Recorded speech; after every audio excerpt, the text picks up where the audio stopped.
quiero conversar con ustedes acerca de los orígenes o los comienzos del cristianismo. Como todos sabemos, Jesús era judío y todos sus seguidores, sus primeros discípulos, apóstoles, eran todos judíos. Luego de la muerte de Jesús, sus seguidores comienzan entonces a extender estas enseñanzas a personas que no judías o gentiles, personas de las naciones, y estas comienzan a sentirse atraídas a las enseñanzas de este maestro judío israelita. El cristianismo entonces, o este movimiento, comienza a extenderse y vamos a tener que luego de la muerte de los apóstoles entra un periodo convulso, un periodo de mucha confusión. Hay que recordar que en aquellos tiempos Jerusalén era un caos, había muchas rebeliones, el Imperio Romano es el que tenía oprimida a Israel en aquel tiempo.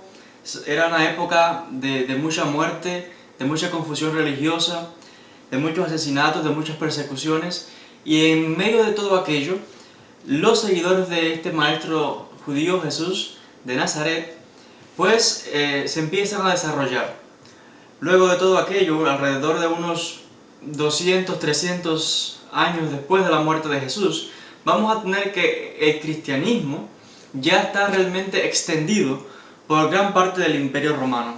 Ya ha llegado a Roma, se conoce ya como tal quiénes son los cristianos, y va a haber muchas persecuciones y matanzas de cristianos en aquellos tiempos. Pero en marcado contraste vamos a tener que el emperador Diocleciano va a finales del siglo III a lanzar una persecución bien fuerte contra todos los cristianos.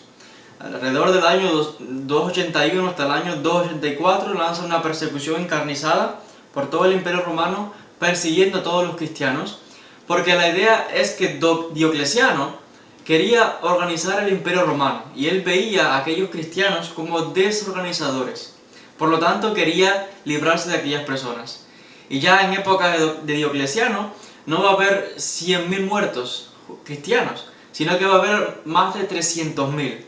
Este fue un hombre bien sanguinario, muy cruel, y que va a perseguir, a matar y a tratar de eliminar a este grupo de personas que para él son una amenaza, que causan disturbios y que lo que hacen es desorganizar este imperio que él controla.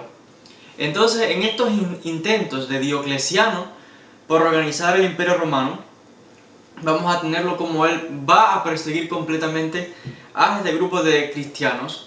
Y el cristianismo en aquel tiempo, lógicamente, va a ser una religión bien perseguida, sé que era bien difícil para las personas de aquellos tiempos. Entonces Diocleciano, en su intento por continuar con esta organización del imperio, el Imperio Romano, la potencia mundial dominante de aquella época, era bien difícil para una sola persona, para un emperador, controlar todo aquel vasto territorio. Por lo tanto, ¿qué hace Diocleciano? Bueno, él decide dividir el imperio en dos. Divide el imperio en Oriente y Occidente. En Oriente pone a un César y a un Augusto. Y en Oriente pone a un César y un Augusto.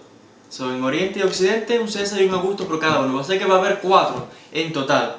De esta manera, según Diocleciano, van a gobernar, a controlar y a tener un mayor dominio del Imperio Romano. De esta manera, creando una organización total del imperio.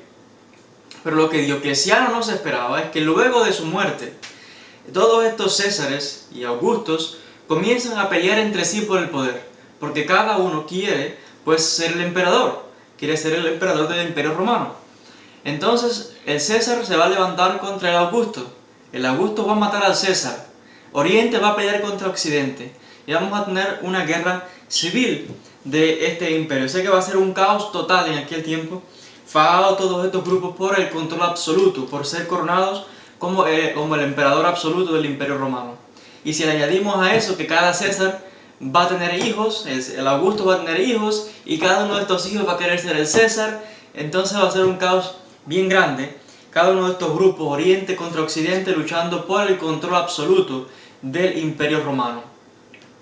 En aquella época era una época bien turbulenta, y ninguno de estos grupos tenía la fuerza suficiente, la capacidad suficiente para imponerse contra otro, porque con las legiones que contaban, con el ejército, no era suficiente, porque era un poco parejo y ninguno podía doblegar realmente a otro grupo.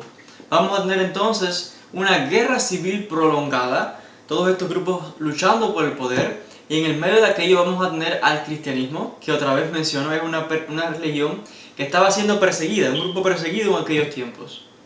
Ahora, ¿qué sucedió? Alrededor del año 305, Constantino, que va a estar al frente de las legiones de lo que se conocía como Britania, o hoy día sería Inglaterra, Constantino pensó, bueno, hay una fuerza que me puede dar el poder, que me puede llevar a mí a ser el emperador absoluto y controlar el imperio romano. Y esa fuerza es el cristianismo. Así que él pensó que el cristianismo estaba tan extendido que cuando yo diga que hay una posibilidad de que el imperio sea cristiano, todas estas personas me van a apoyar y me van a ayudar a mí a luchar contra mis enemigos y lograr un control absoluto del imperio. Y va a ser entonces en la batalla de Puente Milvio, donde Constantino ve la famosa cruz en el cielo, y entonces pues comienza a abrazar el cristianismo, y él dice así, razona, bueno, dice, me hago cristiano porque sé que la gran parte del imperio romano me va a apoyar. La gran parte del imperio me va a apoyar para aniquilar a todos estos Césares y Augustos que había en el resto del imperio. Así que Constantino, de una forma inteligente, en aquella batalla de una cruz en el cielo, y ya pues dice, bueno, me hago cristiano y tengo el éxito asegurado, porque estos millones de personas me van a apoyar en cuanto yo les diga que el cristianismo hay una posibilidad de que sea la religión del imperio. Vamos a tener que en el año 312, unos pocos años después, pues ya Constantino es el emperador absoluto del imperio romano. Constantino se apoya en el cristianismo y logra sacar a todos los competidores de la escena, a todos los demás Césares y Augustos, y por eso, en el año 313, en el Edicto de Milán, dicta por primera vez la libertad de culto a los cristianos. O sea que ellos van a poder ahora ser cristianos, practicar el cristianismo de una forma libre, y va a haber libertad de culto para todas las demás personas que quieran practicar lo que deseen. Ahora, más adelante, vamos a ver que en primer lugar Constantino no declara que el imperio sea cristiano. Él declara una libertad de culto para todas las personas. Pero más adelante él declara entonces que sí, que el imperio es cristiano. Y es que cuando se dicta este edicto de Milán en el año 313, él dice o proclama esta libertad, ¿verdad? Y después él se da cuenta de que el imperio tiene un ejército, pero necesita crear o tener una sola religión. Un solo ejército, una sola religión. Porque había un solo emperador, ahora habría un solo ejército, una sola religión. Así que de esta manera va a aumentar la unidad del imperio romano. Y es lo que estaba buscando Constantino, y de forma un poco inteligente pues él se percata de ello, y entonces pues cuando declara que la religión oficial del imperio romano va a ser entonces el cristianismo. Pero ahora Constantino quiere imponerlo, y todas las demás religiones lógicamente van a estar prohibidas, porque ahora se impone como religión oficial otra vez el cristianismo. Y es lo que decide hacer, a la fuerza pues se ha de establecer así el cristianismo como religión oficial de todo el imperio romano. ¿Qué hace Constantino? Bueno, él se va a comunicar con las grandes comunidades cristianas de aquellos tiempos. Constantino se comunica con Antioquía y les dice, impongamos el cristianismo. ¿Qué le dicen ellos? Bueno, no hay problema, Jesús es el Mesías. Se comunica con Alejandría y le dice, impongamos el cristianismo. Y le dicen, Jesús es Dios. Empieza a contactar toda esta serie de personas, toda esta serie de obispos, pero él empieza a confundirse, porque todos les dicen y empiezan a decir diferentes ideas. Unos creen de esta manera, otros creen de otra manera, y que Constantino pensaba pues de que el cristianismo era una sola religión unida, y se da cuenta de que están todos peleados entre sí, que hay diferentes ideas, opiniones, y que en realidad no saben quién es Jesús. Unos dicen que es Dios, otros dicen que es el Mesías, y no saben en realidad qué es el cristianismo. Por eso, ¿qué hace Constantino? Convoca a un concilio general de la iglesia, y este concilio se va a realizar en el año 324 en la ciudad de Nicea. El famoso concilio de Nicea del año 324, donde aquí Constantino va a decir, bueno, que todos juntos analicen y debatan quién es Jesús y qué es el cristianismo, porque hay mucha confusión y se debe llegar a un acuerdo, se debe determinar qué es el cristianismo en realidad y quién es Jesús. Por lo que allí en Nicea entonces comienza el debate acerca de la naturaleza de Jesús. Vamos a tener que muchos decían que Jesús es el Mesías pero no es Dios, los arrianos. Luego otros van a decir Jesús es Dios. Y se empiezan a pelear entre ellos, porque hay gran confusión. Va a haber allí alrededor de 300 obispos de todo el Imperio Romano, están reunidos allí en Nicea debatiendo qué es el cristianismo y qué es Jesús. 298 de los cuales son de Oriente y solamente 2 son de Occidente. Por lo que vemos cuán extendido estaba el cristianismo en sus comienzos en el Oriente, y no era el caso de Occidente, donde había poca presencia de cristianos en aquella época. Las grandes comunidades cristianas estaban en aquella época en ciudades como Antioquía, Éfeso, Atenas, por lo que había gran presencia de cristianos en el Oriente. Por lo tanto, el debate continúa, siguen debatiendo, debaten, y pasan 2 meses. Luego viene Constantino y les pregunta, bueno, ¿cuál es la resolución? ¿A qué conclusión llegan? Y le dicen, a ninguna. Queremos seguir debatiendo porque no nos queda claro, no sabemos todavía qué es el cristianismo y quién es Jesús. Así que Constantino le dice, ¿no les queda claro? No hay problema, les va a quedar bien claro. Va entonces a poner el ejército romano rodeando el concilio de Nicea y les dice, no van a salir a comer ni a beber hasta que no determinen o lleguen a una conclusión acerca de quién es Jesús y qué es el cristianismo. En menos de 24 horas ya estos obispos tenían la respuesta clara sobre quién era Jesús y qué es el cristianismo. En 24 horas llegan a la conclusión de que Jesús es hombre y es Dios al mismo tiempo. Va a salir entonces aquí el concepto de la doble naturaleza. Vamos a tener a un Jesús hombre, pero que a la vez es Dios. Y vamos a ver entonces cómo el ejército romano va a ver que intervino precisamente en este concilio e influyó para que estos obispos tomaran decisiones como estas, un poco apresuradas. Y el hombre clave aquí en este concilio, el que va a introducir este concepto de doble naturaleza, va a ser San Atanasio, que es el hombre clave en introducir este concepto. Y los que van a perder son los arrianos, encabezados por Arrio, porque estos se quejaban y decían de que no, que Jesús era hombre. Pero había otros grupos como los coptos, que estos afirmaban y decían de que Jesús era Dios. Por lo tanto, había disensión, había disputa todavía. Pero los que van a ganar pues son los seguidores de Atanasio, que van a dictaminar la doble naturaleza. Jesús es Dios y hombre al mismo tiempo. Por lo que aquí va a comenzar entonces una época de represión y de persecución. Porque se va a comenzar entonces a perseguir a los arrianos y se va a comenzar a perseguir a los coptos, sencillamente porque no concuerdan con la decisión que se ha tomado en este concilio de Nicea. Los arrianos afirman que Jesús era hombre, los coptos decían que Jesús es Dios, pero la decisión del concilio era de que Jesús era Dios y hombre, no que fuera algo por separado.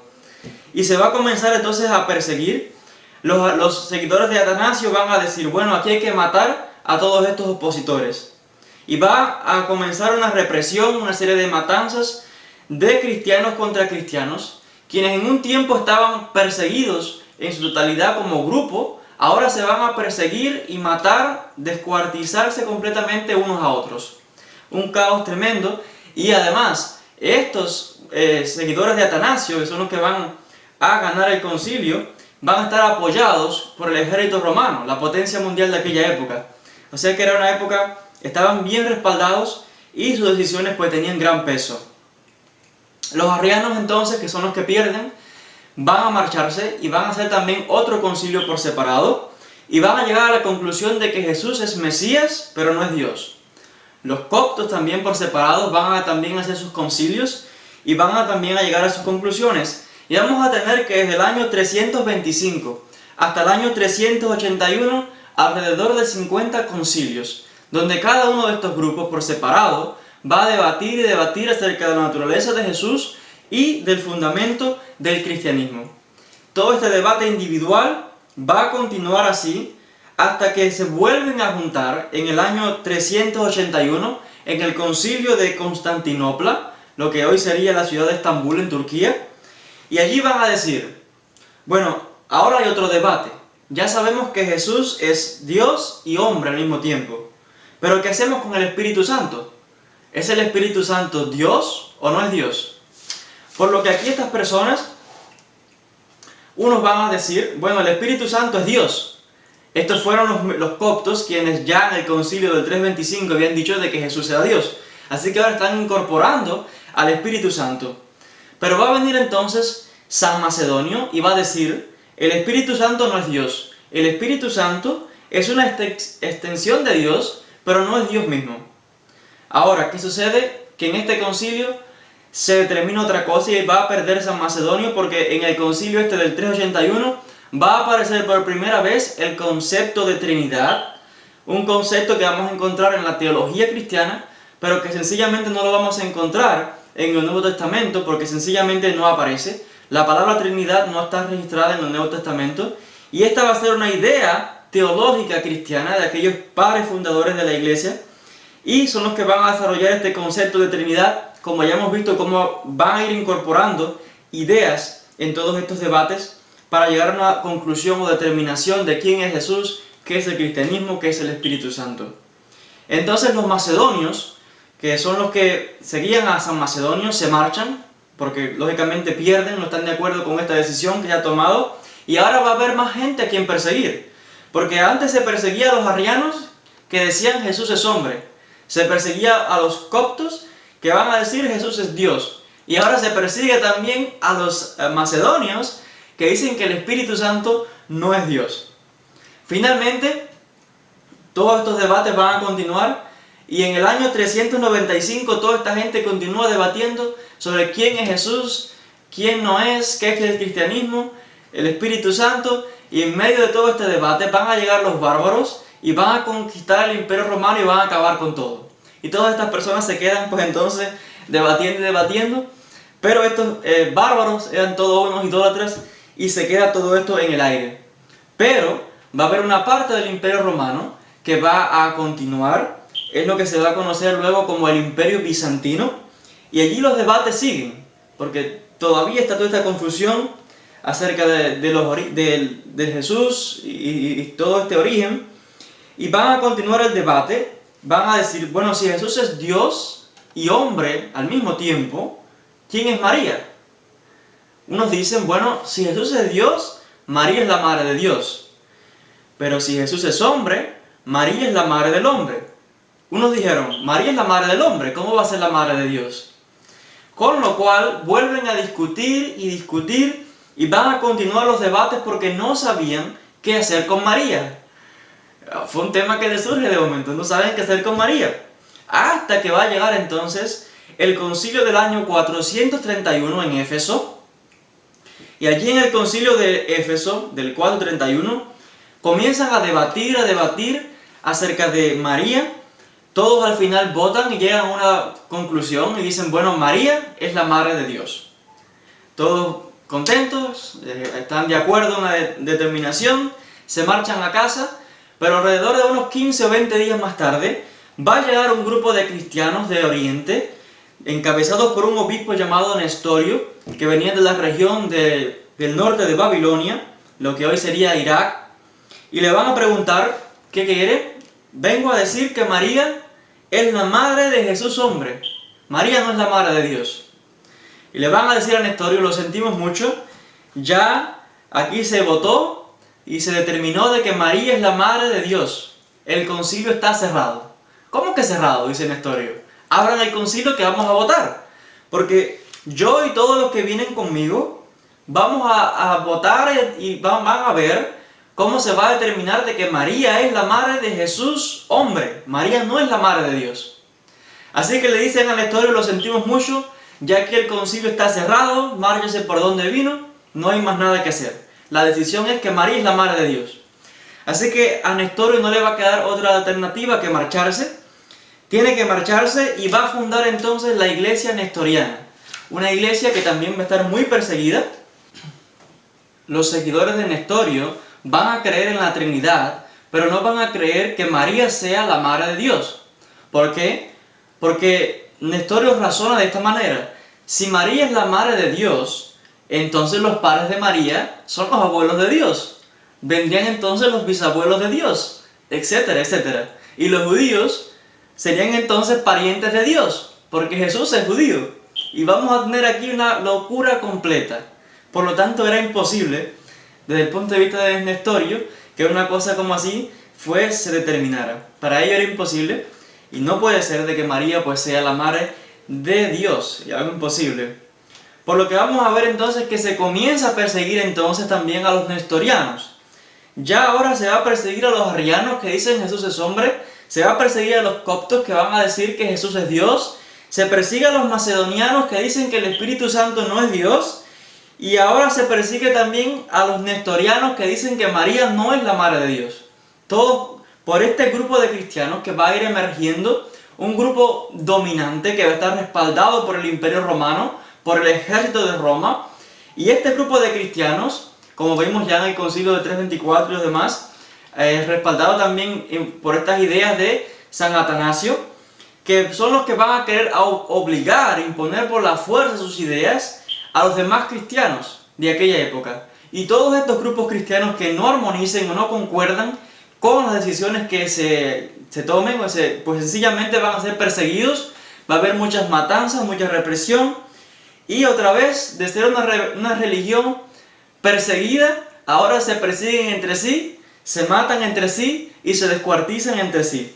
Por lo que, como hemos visto, los comienzos del cristianismo van a ser muy convulsos.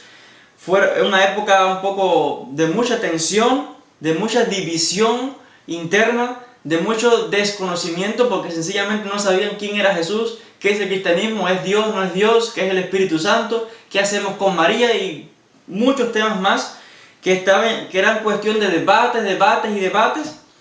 Y vamos a ver cómo sencillamente van a ir en contra incluso de las propias enseñanzas de Jesús, porque el mismo Jesús enseñó de que debían de amarse unos a otros como hermanos, tienes que amar a tu prójimo, pon la otra mejilla, ustedes son hermanos, ámense entre sí, y estos supuestos seguidores suyos se van a perseguir y se van a matar unos a otros, y se van a perseguir como perro y gato, y descuartizándose completamente entre sí, algo contrario totalmente a las enseñanzas del propio Jesús. Pienso que este es un tema interesante, un tema que debe saberse, un tema que debe contarse, un tema de análisis, un tema de debate.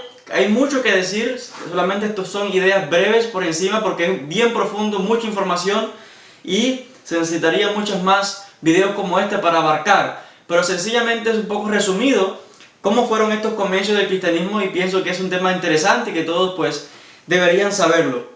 Si les ha gustado este video, por favor no olviden suscribirse a este canal para más videos como este. Muchas gracias.